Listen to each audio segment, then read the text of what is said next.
Good morning, everybody. Welcome. Just going to give all of our attendees a couple minutes to get logged on here with us.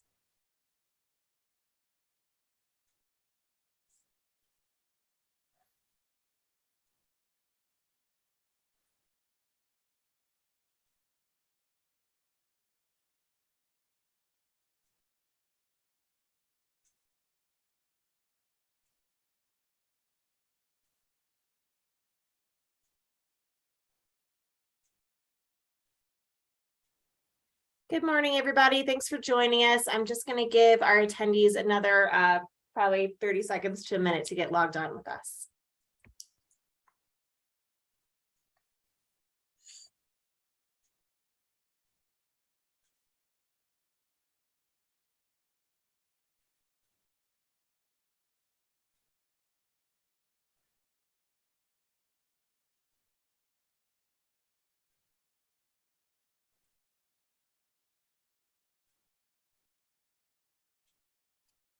All right. Good morning, everybody. Welcome. My name is Sarah Leonard. I am the Business Development Director for the Steamboat Springs Chamber. Thank you so much for signing on with us today as we continue our Creating a Culture of Retention series. It's my honor to introduce you to Matt Gosney, who is the Vice President of Organizational Development and Learning Services for UC Health Yampa Valley Medical Center. He's here today to talk to us about performance evaluations and kind of evolving that to career conversation. So Matthew, thank you so much for joining us today. I will pass the torch over to you. Wonderful. Thank you, Sarah. I appreciate it. And gang, thanks for joining with us today. Happy to be here. And excited for this conversation. It's a great conversation. It's fun to share a little bit of what we've been up to at UC Health across the organization, and how we are leveraging a really important and meaningful talent process to drive improved retention. A little bit about me, Matt Gosney, as mentioned by Sarah, Vice President of OD and Learning for UC Health. I've been with the organization for about 6 years, and my accountability and responsibility is really all things talent. So leadership and staff development, new employee orientation, employee engagement and retention strategies, employee listening strategies, learning development, instructional design, e-learning technology, all of that's kind of just part and parcel of my world. So, but one of the funner things that we get to focus on is succession planning and performance management, which is what we're talking about today. You are no doubt familiar with UC Health because we've got a great facility as well as clinics all throughout the Yampa Valley area. But just for your benefit, 12 hospitals spread out across the Front Range and into the Western Slope. 29,000 employees actually is where we sit today. Some of these numbers I think are very fun. 2.7 million unique patients every year. So that means the folks that we're touching are your friends, your neighbors, you, and then 14,000 babies delivered. So we are doing our part to help see the growth of Colorado and our youngest Coloradans. As I mentioned, we extend all throughout the Front Range and with some affiliate relationships into Nebraska and Wyoming. Right there, you can see in the upper left-hand corner, UC Health Yampa Valley Medical Center, as well as Poudre Valley Medical Center of the Rockies there in our northern region. We extend all the way down into Colorado Springs and have a recently announced acquisition coming up in the new year with a facility in Pueblo. So we continue to extend our footprint. UC Health is the premier and preeminent healthcare system in the state of Colorado. 4 of the 5 top hospitals in the state are UC Health hospitals, and those are not new rankings. I think University Hospital has been the top ranked hospital in the state for like 9 years running, something exceptional like that. And that's not the only awards that we win. I'll point out one that's particularly important, which is that magnet designation. The American Nurses Credentialing Center is an organization that recognizes clinical excellence across the entire country, and for a facility to be magnet designated means that it is in the very top percentile of all hospitals in the country. We have multiple hospitals that have been magnet designated, and Poudre Valley and UCH have both been designated 5 times, which is frankly unheard of. So we are a leader in quality care, both locally and nationally. We are also a key part of your community, and we try and be good partners with our community and serve our community. Last year, we provided almost $500 million in uncompensated care because we are the healthcare provider for much of our community. 1.1 billion in total community benefit. And that's per our independent auditing facility, our organizations. We cared for over almost 1 million Medicaid outpatient visits, a 300% increase in Medicaid care since 2013. 25% of our patients, inpatients, are Medicaid. So we do our best to not just be a healthcare organization that's in Colorado, but we are part of Colorado, and we serve the state, including our most vulnerable populations. So this is, if that's a little bit of who we are, this is why we do what we do. And this is our mission statement. And then on the right-hand side, you'll see our strategy, because our statement and our mission and our strategy are keenly aligned. And it is simply stated that we improve lives. That's what we do. We improve lives in big ways through learning, healing, and discovery, but in small personal ways through human connection. In all ways and in everything that we do, we improve lives. It is okay for you at this point to have a little bit of mission statement envy, because this is a really good mission statement. And it's not only a good mission statement, it's one that we live by. It's one that we believe in. We champion this every day. And we don't just champion it in our connections and in our interactions with our patients and with our community, although those are crucially important relationships. But we also champion this mission statement with our employees, with the people that work for us and with us. We believe that our job is to improve everyone's life, not just some lives. And as I think about retention and helping individuals grow in their career, it's that component of small personal ways through human connection that's very resonant about our mission. So as we talked about this work of shifting from a performance evaluation to a career conversation, I want you to know that it's rooted in our mission. We believe that this is part of what we do and part of why we exist. So before we get into the details of the process of career conversations, which is where we're headed, I wanted to talk a little bit just about the power of conversation. This is a little bit of the lecture portion. Whenever you get somebody with a doctorate in human resource development, you're going to get some lecturing, and so here we go. But I wanted to talk a little bit about the power of conversation. There's a great quote from Susan Scott. If you haven't read the book Fierce Conversations, I highly recommend it. But Susan Scott says that while no single conversation is guaranteed to change the trajectory of a career, a company, a relationship, or a life, any single conversation can. I love this idea. And as you think about this, I want you to cast your mind back to either your personal or professional life. My guess is you can think of a single conversation that did change the trajectory of your career or your company or your relationship or your life. Conversations are deep magic. They are powerful. And when they are held meaningfully and purposefully, they are incredibly impactful. And so we utilize the power of conversation intentionally. there's also this fantastic quote from David White. He's a poet who said, "The conversation is the relationship."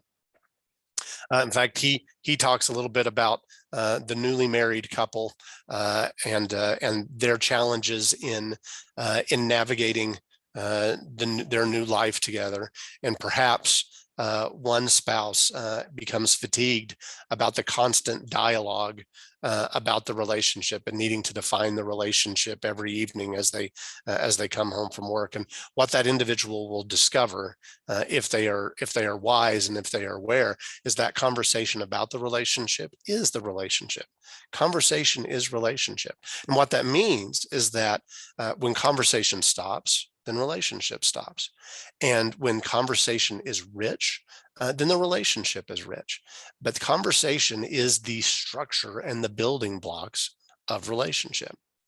So as we think about how important meaningful conversations are and how important they are to get right, we understand and we can recognize that it is really the lever that we have as leaders to move things forward in our organizations. If we want to move and grow, if we want to be successful, if we want it to thrive and achieve our mission, relationship is the lever that we have to pull. Developing high quality connections at work has significant implication for both the achievement of our individual goals and our organizational outcomes. And at the same time, poor conversation and poor relationship is incredibly damaging to both individuals and to organizations. So this is something we know we need to get right. But not only do we know it inherently, our UC Health data told us the exact same thing. We did 2 years worth of research to help pull together our employee value proposition, which is an understanding of how we create value for our employees and our differentiators in the market. And what employees told us is that they want a personal and not a transactional relationship with UC Health. When we looked at individuals that were exiting the organization, we bucketed them into 2 groups. We bucketed them first into a group that said these were folks that were leaving for reasons outside of UC Health's control. They were retiring. Maybe they were a trailing spouse and they were moving to a new city. Maybe they were departing because of illness. Any reason that ultimately was beyond our control. So we put those individuals in one bucket. The second bucket were individuals that we could have saved if not for some extenuating circumstance. And what we did is asked both of those groups, what did they find most positive about their experience with UC Health? Those that left for reasons outside of outside of our control stated things like their experience with their coworkers, the role itself and how rewarding it was, the culture that they experienced, their relationship with their leaders. Those that were leaving for very transactional reasons identified things like benefits, their 403, their 401k or 403b, their PTO policy, tuition reimbursement. Those are transactional relationships. So those that would have stayed and those that were more connected with UC Health identified those relationship levers. As we really fleshed out our employee value proposition, what we identified were 4 key differentiators: our mission, our innovation and progressive approach to medicine and to work, opportunity for growth, and work-life success. Well, that opportunity for growth, right, an opportunity to grow one's career and to move their career forward is a key component of why individuals would join UC Health. And the way that they want to see that growth occur is through a personal relationship.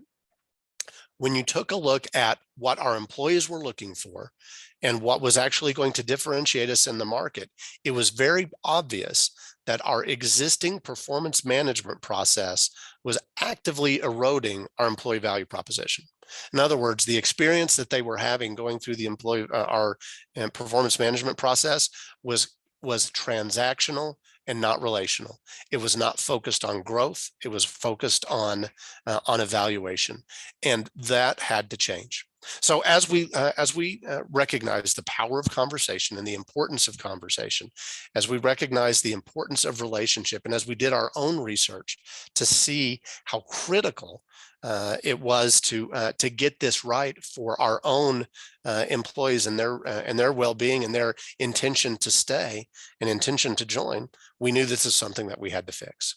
So we did. So we started shifting our paradigm from evaluation to conversation. So why do we do performance evaluations? Right? Why even worry about it? Oftentimes, performance evaluations have been what I call report card day. And I don't know if you remember report card day. I have very distinct and unpleasant memories about report card day. I was not always the most diligent and focused student. And so report card day was always a reckoning. And it was unpleasant and I hated it because it felt like being judged. And human beings don't like being judged. We don't like it, and we never react well when it's happening. It's in fact a great way to get the absolute worst performance in an individual is make them feel like they're being judged. But there were things that we had to get done, right? There's regulatory and legal requirements that we needed to be able to check off. There were internal UC Health processes that were kicked off through the performance evaluation process. We tied it to our merit pay increase and our bonus structure. It did provide us an opportunity to provide feedback on the year's performance, and at least leaders were meeting with their employees at least once a year. So it did fill some requirements in that respect. But as you were looking at our existing performance evaluation process, it reflected a lot of that arrow that you see below. It was maybe a 90% look back on how you did, and maybe 10% of the time looking ahead to what we might focus on in the year to come.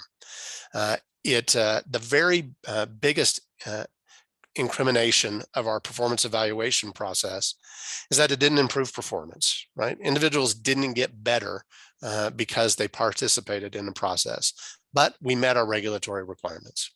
So we knew we needed to shift. We knew we needed to change our paradigm. And so we slowly shifted to what we call a career conversation, from a transaction to a relationship. Instead of a 90% look back and a 10% look ahead, we changed and shifted intentionally to a 10% look back and a 90% look ahead. We wanted the conversation to focus on the employee, on their growth, on their goals and their objectives, and how that aligns with the goals and objectives and missions of the organization. We also knew we wanted to streamline the process. We knew that what we had was administratively burdensome. And if it's administratively burdensome, your leaders are not going to engage in it, and your employees are going to get lost in it. So we knew that we needed to strip out as much of the administrative portions as we possibly could, and instead focus that conversation between the manager and the leader and have it focus on performance, growth, and opportunity. We wanted something that would help us to identify talent and be able to grow and nurture talent. We knew that we wanted to support retention and improve retention by creating spaces and opportunities for individuals to grow. And we also knew that we needed to still have a place where we could calibrate on an individual's prior year performance so that it could feed some of our internal compensation processes. So how did we do it? How did we do it? Well, this was the model that we looked at. We still do a look back. A look back is still necessary. You do still have to step back and say, how are you doing? How have you done? But instead of that being the bulk of the conversation, I relate it to going to the mall. If you've been to the mall recently, if you've been to a mall recently, you're not unfamiliar with walking in and seeing a kiosk, and that kiosk is a map of the mall. And it's got all of the stores. And if you go right now during the holidays, it's a nightmare, but sometimes you still have to buck up and head over. So if you go to the mall and you see the store that you want to find, maybe it's the Apple store if you're me, and I see where the Apple store is, that's good information, but it's not enough, right? It's essential, but it's not sufficient. The other piece of information that's crucial as I'm looking at that map is the red dot. And that red dot says you are here. Well, that's what the look back is. The look back is you and your employee saying, you are here. Here's your starting point. Here's where we're beginning this conversation based on the experiences that you have had over the past year. Here's where we're starting. Now that we both agree on where you are at today, let's talk about where we can go tomorrow. Now, the inputs to help us determine the you are here can vary. We create what we call success maps, which are individual role descriptors that talk about the knowledge, skills, abilities, and competencies that are critical for an individual role. We talk about goals from the prior year and whether those goals were accomplished. In our organization, peer evaluation is particularly critical. That helps calibrate on that you are here discussion, as well as any prior year professional development plans that you had agreed upon with that individual. As you take all of that information together, those inputs create output of self-reflection for the individual, of leader feedback, as well as potential identified priorities and gaps. Having that conversation or having that data and those inputs and identifying where they are at today and creating outputs of self-reflection and leader feedback then feeds a look ahead conversation where that individual and that leader can sit knee to knee and eye to eye and talk about where are you going and how do we get you there. It becomes a partnership between the employee and the leader as they identify priorities for development, goals for the coming year, and actions that they both agree upon that they can take that will help grow and develop. From that conversation, we can also call and identify individuals that are ready to step in to next level leadership, that are ready to grow, that are ready to expand. It allows us to determine how we're doing in terms of our leadership development. Do we have folks that are ready to move up? Do we have folks that are simply ready to move out and learn other things? What's emphasized in this process is people over process, career conversation versus past performance. So that's the model, and that's where we're headed. How do we do it? How do you go about actually making this work? Well, this is how we have made this process as administratively simple as possible, and that is focusing on 3 questions. As we're having, as a leader is having a conversation with an employee, the performance evaluation process, the career conversation, now focuses on 3 questions. And I have to give credit where credit is due. I spent 5 years of my professional life with Walmart stores in Bentonville, Arkansas, and when I was there and working in the Sam's Club division, Doug McMillan was the CEO. Doug McMillan's now the CEO of Walmart Stores Inc. But Doug wrote a great article for LinkedIn a few years ago where he talked about employees regularly coming to him and saying, how do I get ahead? Right? How do I grow in my career? How do I have a successful career? And he said that at the time that I always ask them 3 questions. And those 3 questions are you getting today's job right? Are you a great teammate? And are you ready to take on something extra and hard, extra and challenging? And if the answer to those questions are yes, then you need to go find out what that extra and challenging is. And if any of those questions are no, then go find out where the gap is and fix it. Well, when I read that article, I realized that those 3 questions make up a perfect career conversation. As a leader sits down and says, are you getting today's job right? Are you meeting the goals that we set? Are you meeting the requirements and the expectations of the job description? Are you a great teammate? Not only are you doing the job well, but are you not only are you meeting the expectations of the role, but are you doing the job in a way that that builds and that reflects our values and our culture? Are you living our values and are you expressing them in a way that is consistent with who we say we are? You all know those individuals that get the job done but create a wake in their behind them. So getting the job done is only half the job. The way that they work is just as critical. So, are you getting today's job right, and are you a great teammate? If the answer to those things is yes, then let's talk about your opportunity to take on something extra and challenging. What does that look like? What does that look like for the role that you want next? Maybe it's a promotional opportunity, or maybe it's a latitudinal opportunity because you want to simply grow your career skills. Maybe it's you want to get better in your current role and you're ready to take on new challenges in your current assignment. All of those paths are available in the discussion: growth upwards, growth outwards, or growth within. Ultimately, it's a dialogue, though, between that employee and that leader as they explore how to have meaningful growth in that employee's career. So this was the process that we outlined and that we rolled out. I can tell you, it took us a couple of years to do it. So as you're thinking about this in your own organization, I would not expect this to be a turnkey solution. The first couple of years, we simply cleaned up our administrative process. 1 year before launching Career Conversations, we simply added one question to the existing performance evaluation, which was around career growth and opportunity, and it was unscored, so it didn't have anything to do with the overall rating or evaluation. But that built some confidence and some familiarity with leaders and employees as they started to have conversation around their career. That prepared us then for the final year of the process, where we did launch this model and this process for our employees and our leaders. We spent a lot of time teaching and educating and preparing so that both leaders and employees were ready and prepared to have a meaningful dialogue. Now, did it work? Right? Did it lead to what we would hope for?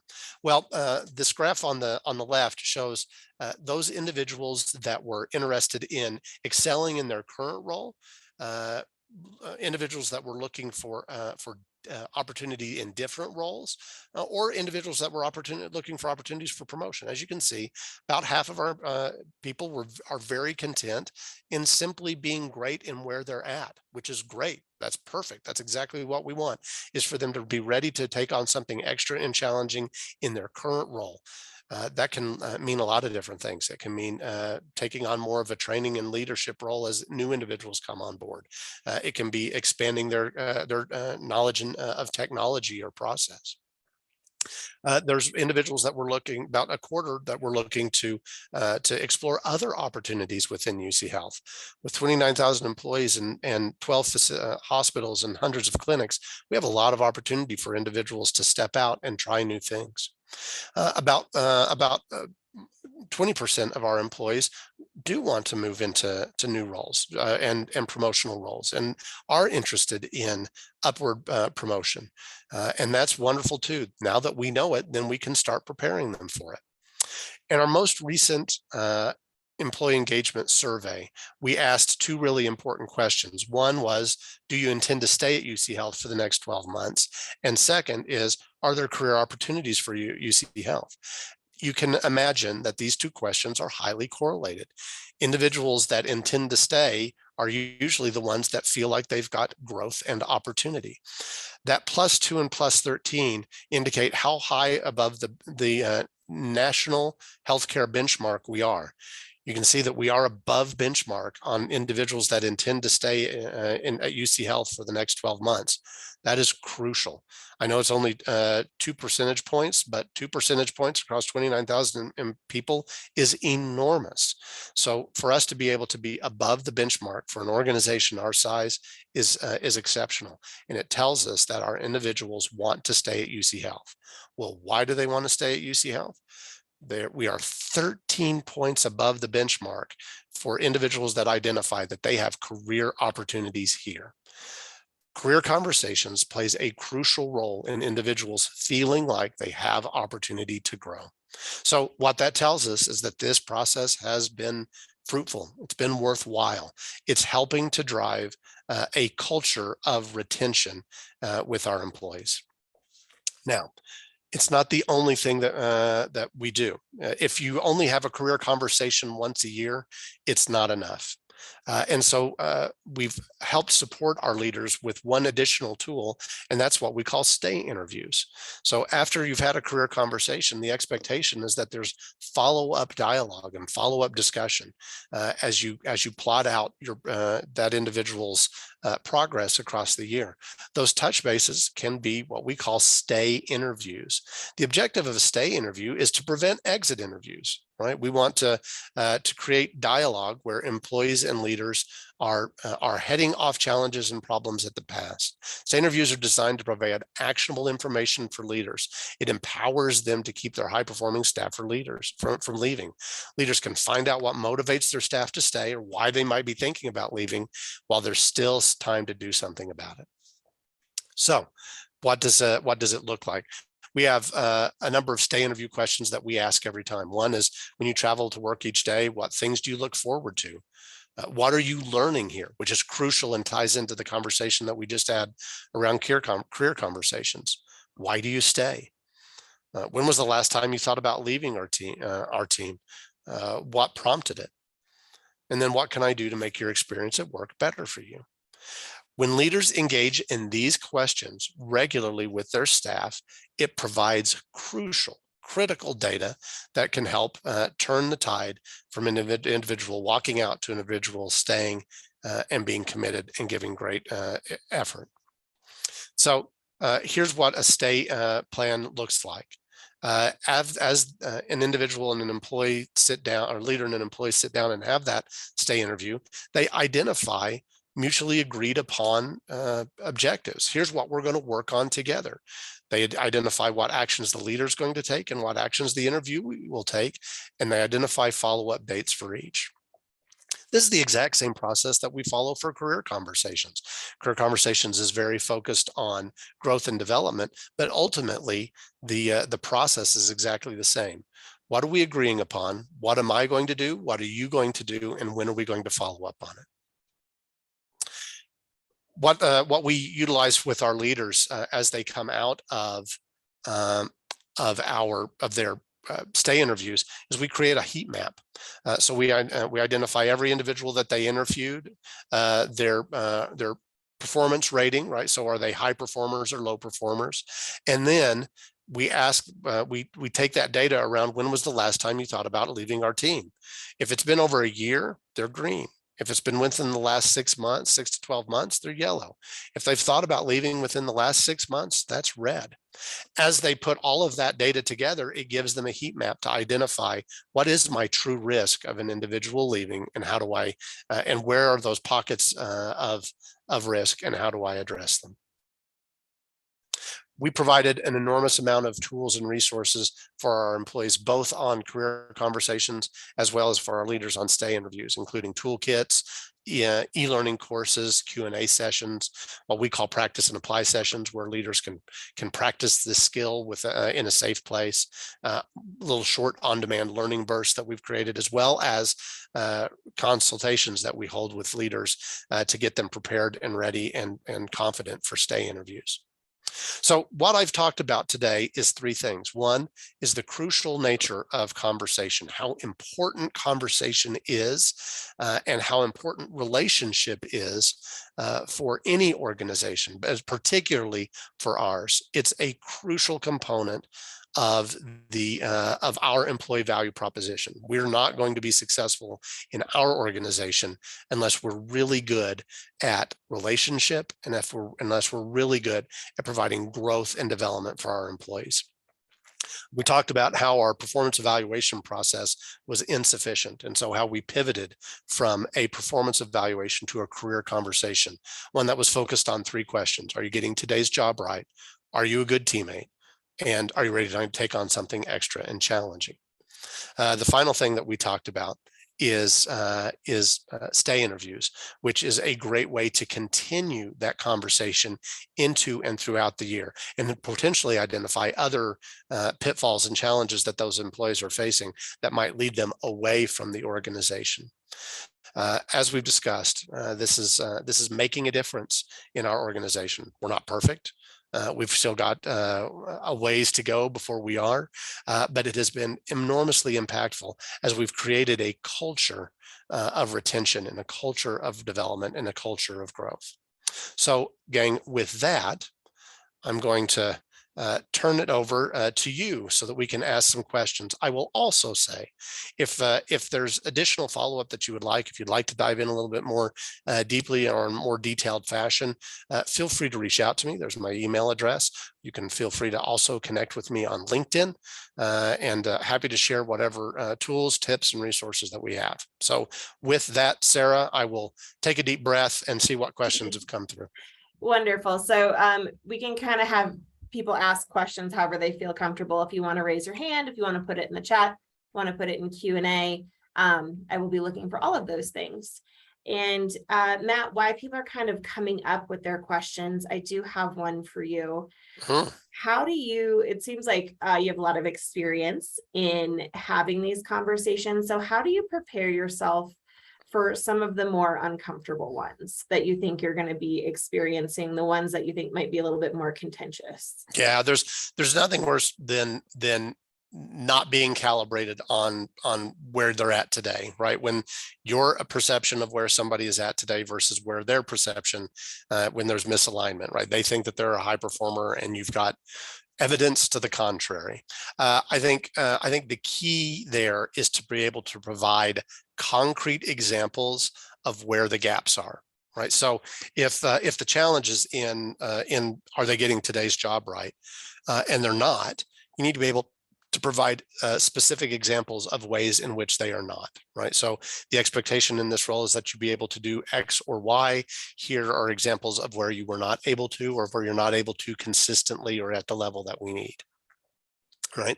So it can't sometimes or always or never are bad words. Don't use them in a performance evaluation. You always do this. Sometimes you do this, or you never do this.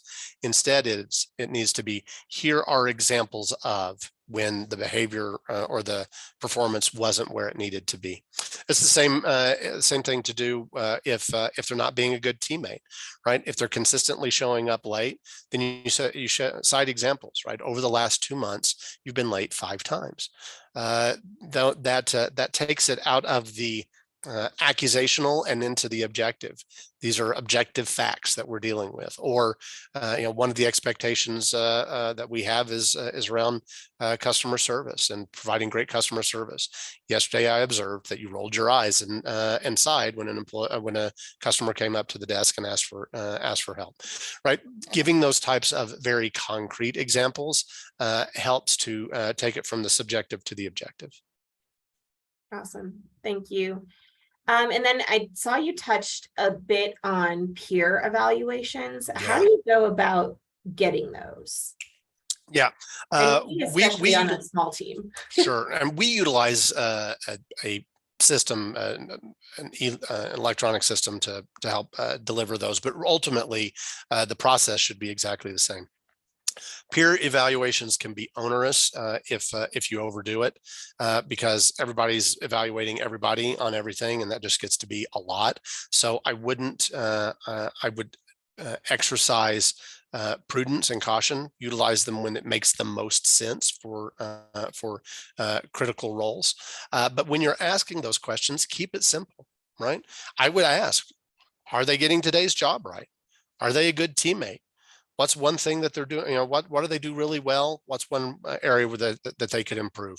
Keep it as simple as you possibly can, because ultimately, what you're trying to do is round out a picture and identify if you've got any blind spots in your assessment. Awesome, thank you. All right, well, that's what I had, but I don't see any other. Oh, we do have one. Okay, so Matt, what are your feelings on 1 to 5 rating on questions when reviewed by multiple members, bosses, or a board? In the past, when someone doesn't know the answer, they might rate low, or someone who has never given 5s might throw things off. Yeah, one of the things that we do regularly is talent calibration. And this is a crucial exercise for what you're describing, because yes, you might have hard raters or you might have really easy raters. And ultimately what you need are consistent raters. And so bringing those raters together periodically to calibrate and identify what does good look like. When we describe a 5, what do we mean by a 5? Here are the behaviors, or here are examples of what 5 looks like. That doesn't necessarily mean, a 5 is Sarah. That doesn't do any good, right? Saying simply, well, Sarah's a 5. So if she's like Sarah, then rate her like that. Instead, take it back to here's the behaviors that Sarah displays that are 5-like. In this particular category. So everyone can understand and calibrate to the same evaluation rubric. I see this question coming through. What are my feelings about 360 reviews, right? So I will say, I believe 360s should be utilized very sparingly. 360s are usually a machete when a scalpel would do, right? So the challenge with 360 is, one, they are administratively burdensome. There's a lot to do to administer a 360. And if you get 360 crazy, then everybody is 360ing everybody else, and it just doesn't, it doesn't really work. What I find more beneficial is targeting specific individuals around specific questions, right? So if I have an individual, if I'm evaluating an individual and a board member has access to a perspective on a particular part of their work, right? So the board member can say, well, I worked with them on the compensation committee, and so I can give feedback on that. Well, then ask them about the component or the part that they have best access to. Don't ask them about everything about them. Ask them to give feedback on the component that they have the most specific access to. So I like those a lot. There are times when 360s are called for and utilized. I find that those are best used during developmental exercises, right? So if you've got somebody that you're looking to promote, somebody that is that's high potential, high performing, and you're trying to get them over the edge and ready to step into next level leadership, 360s can be very helpful and useful. But as a general evaluative tool, I would lean away from them. Instead, I would use very targeted feedback for around areas of expertise that individuals are connecting with that person on. Excellent. And I do have one more for you, Matt. Yeah. Obviously, pay and bonuses are a great motivator, but what are some of your favorite non-monetary ways to recognize really good employees? You bet. Growth and opportunity are the very best things you can do. Most folks, I mean, the bottom line is they will think they're motivated by money, and they'll say they're motivated by money, and that lasts maybe 3 pay periods, right, until they're right back to where they were. Providing opportunities for growth and development are hugely motivating and hugely beneficial, right? So here's how we're going to grow you. Here's how we're going to expand your reach and your scope. That feels like better motivation. So giving access to that type of growth is one of the very best rewards that you can provide. And so that's one of my favorite go-tos. Awesome. Thank you. All right. Any last questions for Matt before we let him loose? All right. Well, Matt, we certainly appreciate your time in joining us today, and to our members that were able to join, very appreciative of you as well. This recording will be sent out. Matthew's email is there, I think, should you have any questions that we didn't cover, but really appreciate everybody's time as we kind of continue to explore the best ways to attract and retain our employees here. Thank you, everybody. Have a great weekend, and we will see you back for another webinar soon. Thanks so much. Thanks all.